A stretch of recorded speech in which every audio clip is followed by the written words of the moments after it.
Okay friends, hi, welcome to our channel. Friends, ఈరోజు event వచ్చేసి reception అనమాట. Okay, దీనికి సంబంధించిన డెకరేషన్ ఎలా చేయాలనేది మేకింగ్ వీడియో కొన్ని క్లిప్స్ పెట్టాను. ఓకే, ఇది చూడండి.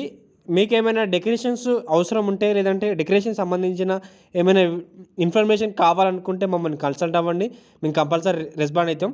ఇంకోటి ఏంటంటే ఫ్రెండ్స్, వీడియో చాలామంది చూస్తున్నారు కానీ మన ఛానల్ని సబ్స్క్రైబ్ చేయకుండా వెళ్ళిపోతున్నారు. ఓకే, మీరు సబ్స్క్రైబ్ చేసుకోవడం వల్ల ఏంటంటే నాకు కొంచెం ఎంకరేజింగ్ ఉండి, కొంచెం బూస్టప్గా ఉండి, కొంచెం వీడియోస్ ఇంకా మంచి వీడియోస్ మీ ముందుకు తీసుకొస్తూ ఉంటాను అనమాట. ఓకే, దయచేసి మన ఛానల్ని సపోర్ట్ చేయండి. ఇంకా ఇట్లాంటి మంచి కంటెంట్ మీ ముందుకు తీసుకొస్తూ ఉంటాను అనమాట.